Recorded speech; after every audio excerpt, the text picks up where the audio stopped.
Hey guys, it's TheRykerDane. I'm going to show you how to change the windshield washer reservoir tank on this 2004 GMC Yukon Denali.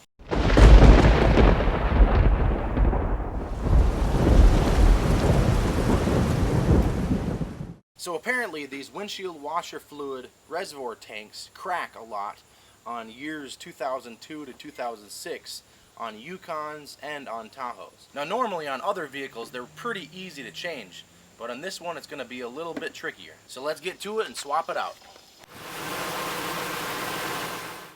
The first thing you're going to want to do is turn your wheel all the way to the right so we can access this area right here. So as you can see, this is all that sticks out of that windshield washer tank, that top part right there. If you look here on the side, you can see it goes all the way down under the battery. So we've got to take off this bar, the battery, and a few other things to get to it. Okay, so first thing is take your battery out, 8mm socket and wrench. Take your negative cable off first. Okay, and then onto this bar here. And you loosen this one. Okay, so next to the battery, there's going to be a little wedge. So you're going to need an extension. Okay, and then just pull your battery out.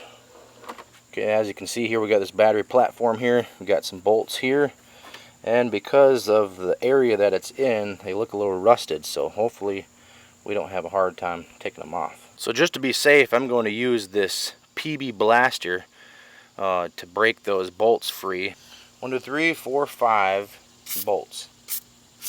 And we'll let that soak for about 10 minutes. In the meantime, while we let that soak, we're going to want to get to this access panel here, just your inside of your wheel well. And we want to take off some of those caps. So all you're going to need is a flathead screwdriver to pop these caps off. Just take your flathead, try to just wedge in here and try not to break them. Should come out just like that. And this is what it looks like that you're wanting to take out, so try not to break them. Cap right here is actually attached to the bottom of the windshield washer tank. So we're just going to pull that out and then you'll see it. Okay, back to these bolts here. And this is a 10mm.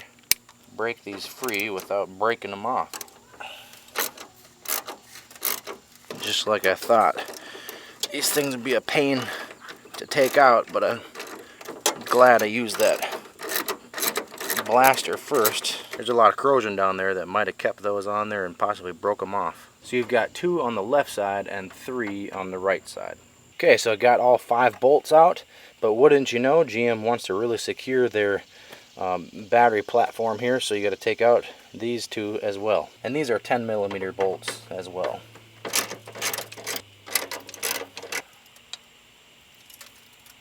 And there we go. And as you can see in the light, it gets pretty corroded where the battery sits. So what I'm going to do as long as this is out is take a wire brush, scrape all that off, throw some primer on there, throw some black paint on there.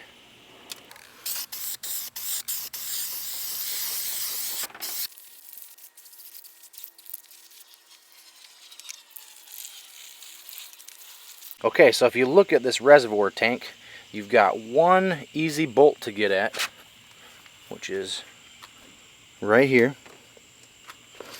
And then you've got one hard bolt to get at, which is back in there behind and down there, which shouldn't be too bad.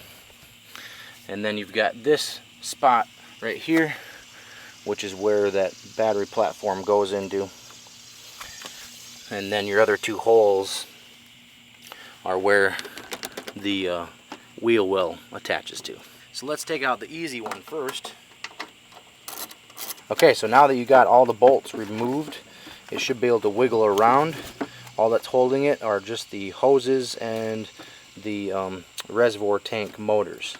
So you want to slowly take those off one by one until you can drop the reservoir down the bottom. So an easy tip for you to be able to get that tank out the bottom is to just take a jack and jack up your truck just a little bit to take some tension off the wheels or off the shocks and raise it up so that you're able to get a bigger gap here where you got to be able to slide the tank out. Okay, so the tank just slides all the way down the bottom and comes out just like this.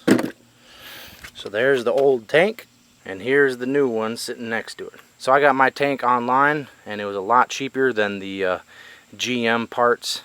They're probably going to be 60, 80 bucks. I got mine for about 30. So the only thing you're going to need off the old tank is going to be this little metal clip where the battery platform attaches to, and just take it out and put it on the new one. So one thing you want to do is check to make sure your pumps are good that connect to your tank, and you might want to replace them. You'll just have to check them. I've got a busted one right here.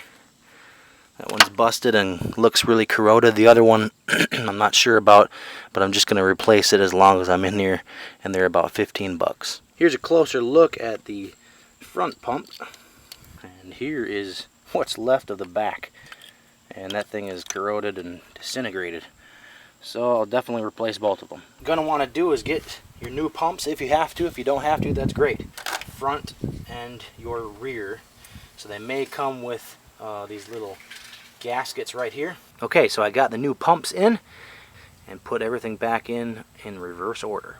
So here's a shot from underneath, pushing the tank back up, and as you can see, you've got the plugs that go, the harness plugs that go into the pumps, and you've got this little float right here that plugs in the side, and then here is that bottom bolt that you have to, it's a little bit tougher to get to, so it might be easier to get it from underneath here.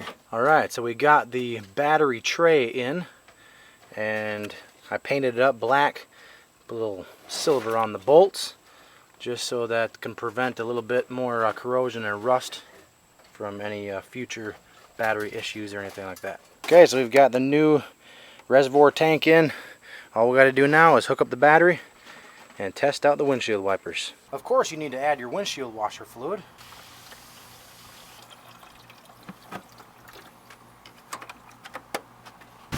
Alright, so let's test them out. Alright.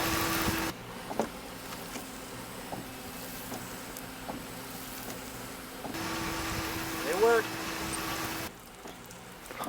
So I hope this video helped you out changing your windshield washer reservoir tank. If you haven't done it already, subscribe so that you can see more GM vehicle fix-it videos. Thanks for watching, and I'll see you later.